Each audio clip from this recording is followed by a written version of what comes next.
AR Murugadoss దర్శకత్వంలో super star Mahesh Babu నటిస్తున్న spider movie ఎప్పుడొస్తుందా అని అభిమానులు ఎదురు చూస్తున్నారు. కానీ కర్ణుడి చావుకి 100 కారణాలు అన్నట్లుగా ఈ సినిమా రిలీజ్ కి బోలెడని అవాంతరాలు ఎదురవుతున్నాయి. స్పైడర్ ను సెప్టెంబర్ 22న కానీ 27న కానీ రిలీజ్ చేస్తామని నిర్మాతలు అనౌన్స్ చేశారు.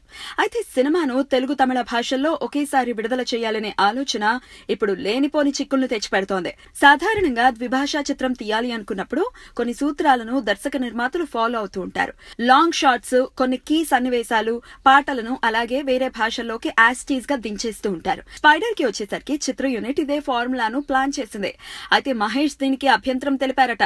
తెలుగులో ఉన్న సహజత్వం తమిళ వర్షన్ లో కూడా ఉండాలని పట్టుబట్టడంతో ప్రతి సన్నివేశాన్ని 2 సార్లు చిత్రీకరిస్తున్నారట. దీంతో నిర్మాతలు తలలు పట్టుకుంటున్నారట. ఎందుకంటే ఒక సన్నివేశాన్ని ఒక భాషలో తీయటానికే బోలెడన్ని టేకులు కావాలి. అలాంటిది అదే సన్నివేశాన్ని మరో భాషలో అచ్చం అలాగే తీయాలి అంటే తలకు మించిన భారమే. దీంతో షూటింగ్ పూర్తి కాక రిలీజ్ డేట్ లో క్లారిటీ మిస్ అవుతోందట. ఈ ఆలస్యం ఒక్క స్పైడర్ నే కాక కొరటాల సినిమాను కూడా ఇబ్బంది పెడుతోంది. ఇది చూసిన వారంతా మహేష్ ఏంటి ఇలా చేస్తున్నాడు అనుకుంటున్నారు.